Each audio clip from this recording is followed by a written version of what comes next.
Howdy, folks. Welcome back to the Steampunk Desperado channel. I am a pretty positive guy. I hope you'll agree. And so over the years, I've mostly reviewed books and movies that I really like. I suppose it's because I don't like being mean, for the first thing, and I also want to promote new or obscure writers who I think really deserve it.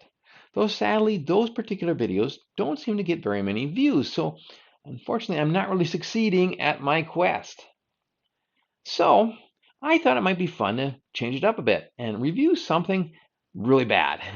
A book or movie that really seemed pretty terrible.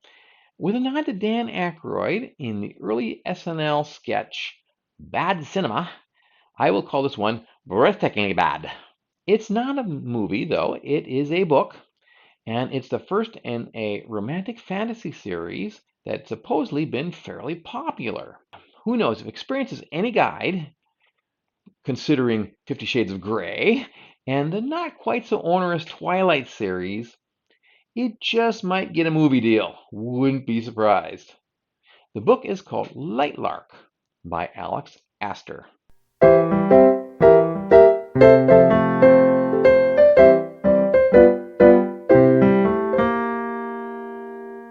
Lightlark was one of those books that I picked up as a free promotion on Audible. And that's because I'm trying to, broaden my horizons. I used to read nothing but sci-fi. And so I've read a lot of different things.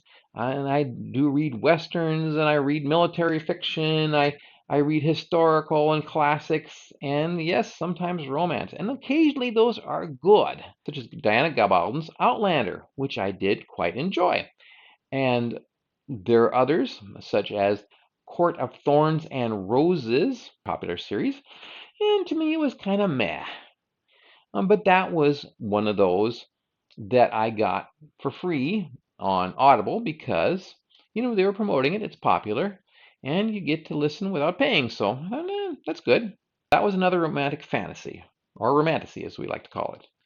Now, despite that book's flaws and plot holes, I wouldn't call it bad. Just not my thing, pretty much. Though maybe I'll review it. If this thing goes well, if you like me slamming stuff, maybe I will. Anyway, this book, Lightlark, now that's a different animal. It's a horse of a different color. Blue or purple, I would say. As I was listening, I remember thinking, am I not getting this? Or is it really this bad? Oh, will it get better? Or should I keep listening in hopes that it gets worse and becomes hilarious? I intentionally avoid reading reviews before I start a book because I want to make up my own mind. But after I finished it, I looked it up. And on Goodreads, it was interesting that the score was like 3.85 out of 5. Not terrible, because usually people go if they like the books. Usually they don't go if they hate it. But I checked out some different reviews, and they were all like 5 stars or 1 star, which means either there were fangirls who just loved it and loved the entire series. It's so wonderful. The other people were like serious readers who were pointing out all the book's significant flaws. So I got a good chuckle out of that. Now, there was also another YouTuber who does book reviews. I don't recall his name, and besides, his shows are way too long. Shorten them up, dude. Nobody wants to watch like a 9-hour video. Are you nuts? But anyway, I watched the first 15 minutes, and he's saying that yeah, it's so bad that he thought at first it was written by an AI, but then he changed his mind thinking that an AI would have done a better job. Ouch! Oh man, that's a slam. He also thought that the author might suffer from aphasia, which is a mental problem when you can't imagine pictures in your head. I can't imagine that. I can't imagine not being able to imagine. It could be real, but personally, I think the author is probably just a newbie. She's pretty young from her picture. She's young and pretty, of course, and she just probably hasn't developed skills yet, or at least at that time, and she probably doesn't have anybody telling her, "Girl, you've made a mistake here." She probably just shows it to her friends who say, "Oh, it's so wonderful." Anyway, I mean, I've been in writer groups where you give the guy advice and he still doesn't listen to you, so it could be that too. Anyway, being an indie writer, I found it pretty discouraging to see the numbers at the bottom of the Goodreads review. Currently reading 21,000. Want to read 572,000. Now, if I would have 500 wanting to read mine, that would be pretty good for me. Obviously, I'm not doing something right with my promotions. It also made me think that being a good writer doesn't really matter. That as long as you follow the right formula and push the right buttons, that's all you need. And now, I can't say I found anything objectionable in this book. I'm pretty hard to offend. In fact, I find offensive humor the best kind. I'm kind of like a South Park guy, basically. But on the same time, I found a lot of it frustrating or irritating or just plain dumb. To begin with, the premise reminds me of a really stupid anime concept. Yes, I'm a die-hard fan of that medium, but the studios in Japan are cranking out so much of it. I mean, 4 times a year, they've got like 30 in the list. And so a lot of it's terrible. Looking through the seasonal lists, I see stuff like how do you pick up girls in a dungeon when you're the son of the devil and you've been reincarnated as a slime? I've mashed a few together there, but that's the kind of stuff you see a lot of these days. Now, Lightlark is kind of like one of those, only not nearly so interesting. We begin with the setting because that's where the book gets its name, but it doesn't make that much sense because I don't recall seeing any larks, any of the actual birds in this book. It is the name of the world where this takes place. It's an artificial, contrived kind of setting, kind of like a video game would have, or a board game. There are 6 kingdoms, 5 of which are named after their inhabitants. Well, I guess they all are in a sense. But Wildling, Skyling, Moonling, Starling, Sunling, and here's the odd man out, Nightshade. In each of these, the people have specific characteristics that are suggested by their rather corny names. For example, the Skylings live in the sky. I think they have sky cities. The Starlings love sunshine. The Moonlings are nocturnal, and etc. All these 6 realms have been cursed as a result of some unknown infraction somebody committed, one of the rulers, I guess, somebody committed several hundred years ago. The curse works differently for the different kingdoms because it has to deny them whatever they love the most. And sunlings now cannot go out in the daytime. They won't immediately burn up, but they get sick and they will shortly die if they don't get into the shade. And moonlings, they can't go out at night. Now, it's not because the moon rays harm them. No, it's because they live near the sea, and the sea is going to come up and swallow them. The sea like washes up waves, and even when they're in their castle, it's pounding on the castle doors, trying to drown them all. Starlings, whom I assume love stars, they die at 25, which is pretty sad, and not quite sure how that works for their society. Now, the protagonist is Isla Crown. That's right, a princess named Crown. And she is the ruler of the Wildling realm. And that's nothing to do with the Trogs. It is a place that's kind of dominated by these wild temptresses. And there's got to be dudes there too, of course, because they have to reproduce, right? Anyway, because of this curse, they have to eliminate, destroy, anybody that they fall in love with. They're forced to do that. Also, the women have to subsist on human hearts. Yes, they're cannibals. As the story begins, the upcoming event is the Centennial, which happens, you guessed it, every 100 years. The rulers of all 6 realms gather to play a series of deadly and arbitrary games.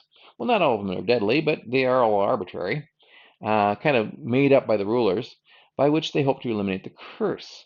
Now, we don't know exactly what the requirements are because they haven't succeeded in lifting the curse, and it's been 500 years, so like 5 centennials. The downside of solving it is that one of the realms has to be sacrificed. Yes, the ruler has to die, and that means their whole realm has to die. Everybody, men, women, and children, all of them. And whoever is sacrificed, that's chosen by whoever wins the contest. So it's very important to win.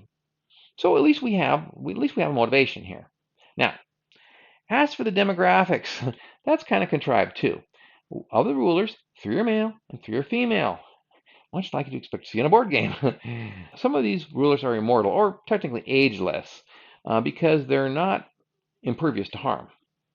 The Starling realm is, of course, limited to 25 years, so they're the exception. And Isla and her best friend are the only two who are particularly young. Uh, Celeste for the obvious reasons. Isla because her parents perished a few years back because when they had her, Devon was in love and she refused. She refused to attack her lover, so she had to die instead. And I think he perished because he was so depressed, something like that. So anyway, she's an orphan, and she's been raised by guardians, and I believe she's 19 or thereabouts. These two guardians are named Tara and Poppy, and I got kind of tired of hearing their names. You never heard them separately, hardly.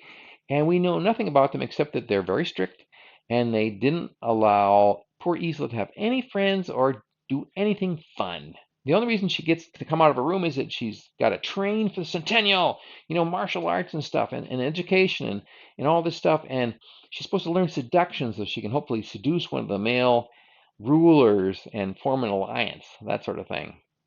Otherwise, she's a prisoner in her room. Or she would be if she didn't have this mysterious star stick that allows her to teleport. And that's how she met Celeste, apparently. Where did the stick come from? Later we find out, but at first it's kind of a mystery. This is a romantasy, so naturally Isla is courted by all the eligible male rulers. That is the rulers of Sunling and Nightshade. The Skyling ruler is also unattached, but he's gay, so he doesn't count. By the way, the gay ruler has no real significant flaws. He rules his kingdom as a democracy, for goodness sake, and therefore he's the least interesting of the three, and he doesn't figure that much into the story, at least not this first book. Since there are two other female rulers, one is Isla's best friend, and of course the other has to be her worst enemy, and that is Cleo, the ruler of the Moonlings. The guys courting the 19-year-old Isla are literally half a millennium old. Now, one of these is Oro, who is not just the ruler of Sunling, he's the king of all the realms. I don't know why particularly, but he just is. The other is Grim, the ruler of Nightshade. He is therefore the story's bad boy because they're kind of the outcasts of the realms. They're kind of like Slytherin house, although I assume they have some redeeming characteristics, unlike the Slytherins. That was my biggest problem with Harry Potter, by the way. There were no there were no good Slytherins. Like, why not? On Isla's part, the flirtation consists mostly of being really rude to the guys who are courting her and constantly refusing their help. Now, you would think this is important. She's got to save her realm, but no, she's got to do it herself. She's the empowered female. And also, she is supposed to be promiscuous and a devourer of human hearts. But she is exempt from the curse because of her parents' sacrifice. And nobody else knows that. So she's actually a virgin, and she has never tasted human flesh, although they do serve her a heart, which later makes her throw up because they don't know. Instead, no, she loves chocolate. How she got to taste that? Perhaps Celeste gave her some chocolate. So I assume that her guardians probably feed her whatever the men eat in the realm. Now, it's interesting. The narrator asserts that these hearts are all taken from convicted criminals. And though we're told that a wildling, like a reptile, only needs to eat every couple weeks or so, that's still a lot of hearts. And so they must be pretty generous with the capital punishment. Unpaid parking ticket, you go to the gallows, dude. Anyway, in the middle of all the hoopla and pageantry of the Centennial, Isla's also on a side quest with Celeste. Somehow there's a secret way they can end the curse without sacrificing a realm, though I don't recall exactly how they know that or why none of the other rulers are looking for it. Anyway, these two girls are sneaking around to the other four realms. Guess what they're looking for? Their libraries. Yes. Now, you heard it. Yes, the secret is written down somewhere. And in that case, again, why don't the other rulers know it? Now, I assume they've looked at their own libraries. And yeah, there was something about a plant that they were looking at too. They thought might be the solution. And this causes Isla to be badly injured, in a lot of pain. Had to throw a little bit of drama in there, right? But luckily, the Centennial lasts so long that she had time to heal before the next event. And again, why don't the other rulers want to use this method? Maybe they're just plain evil, kind of like Cleo. In the meantime, the gals both participate in several of those weird contests, which, they have to make up or the other people make up. Isla becomes convinced that Cleo wants to assassinate her. Or is it somebody else? Maybe it's a nice gay guy. He might be fooling us. Who knows? Um, all the while, we have really no idea what the ancestors did to cause the curse, although I guess they do speculate on it a bit. Now, what I'm wondering is what power, supernatural or otherwise, is actually enforcing this curse? What power is going to decide when it's good enough to end it? This brings me into another problem of the book. The six realms are all occupied by semi normal humans, men and women who have these cartoonish powers. We never get a sense of how the common people live or what they do for a living or how their families are structured. How does the economy of this strange world function? I assume there's trade between these six realms. I think they're like islands or they surround this Lightlark, which is kind of stuck right in the middle. Mostly they seem to be partying all the time. They're going out to bars all night. Now, maybe it's just because it's Centennial. That's why they're celebrating. Isla, for her own part, has never tried alcohol, as her guardians have warned her there could be dire consequences. Yet when she finally does have a drink, she gets tipsy. Yes, that's what happens. Not too much imagination there. Meanwhile, one of those guardians, who we find out were really kind of awful people, one of those guardians, either Tara or Poppy, forget which, is dying. It is kind of happening in slow motion. I believe she's like turning into a plant. Yes, she's turning into a tree. And it's happening slowly. And so, Isla keeps checking on her. And yeah, she's a little bit more of a tree, but she's still semi human. Does she talk to Tara or Poppy, the victim? Does she talk to the victim? No. She doesn't give her any comforting words that I recall. So the timing for me just didn't work. Speaking of the timing, near the end of the book, we find out that Isla's backstory is actually quite different because her memories have been altered by magic. Yes, it's one of the other rulers. Maybe you can guess which one. I'm not going to tell you right here. I'm going to leave something for you to discover. The book is the first in a trilogy that came out in 2022 from Amulet Books, which doesn't show up on a Google search, so I assumed at first that it was an indie outfit. And I felt a little bit of kinship and I felt a little bit bad about wanting to trash her book. Turns out, no, it's an imprint of Abrams Books, which mostly publishes nonfiction, such as cookbooks and gardening books, and also some kid stuff like Diary of a Wimpy Kid, which I've, given it to my nephew. I thought it was pretty darn cool. But anyway, whoever did Aster's social media campaign must have been a genius because somehow this thing became viral, despite its flaws. Personally, I don't plan to read any more of the Lightlark series unless I develop a masochistic streak. Bad as Lightlark is, it's not quite bad enough to be consistently funny, which is something I do enjoy. Now, maybe I can become like the critical drinker of the literary world and make terrible books the theme of my channel. I'm not saying that romantic fantasies are the only bad books out there. There's a lot of bad pulp sci-fi. For example, the German space opera Peri Rodan, that got a lot of hate from sci-fi critics for 60 years now. Bad romances are the only ones that get made into multi-million-dollar film franchises. Now, I know the drinker's just a persona, and those photos of him guzzling whiskey must be staged because else how could he function? But if I went that route, I'd probably be doing that for real. So probably not. This has been my review of Alex Aster's Lightlark. Is it as bad as people say? I'd say yes. Please give me your comments below. Maybe you liked Lightlark. If so, you have my sympathies. And also, please like and subscribe.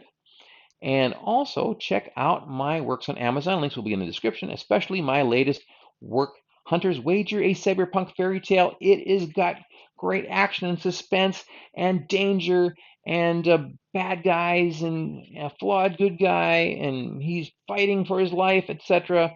So definitely look for it. Meanwhile, this is Steampunk Desperado saying adios amigos from the Steampunk Desperado channel, where the past meets the future and the present is extraordinary.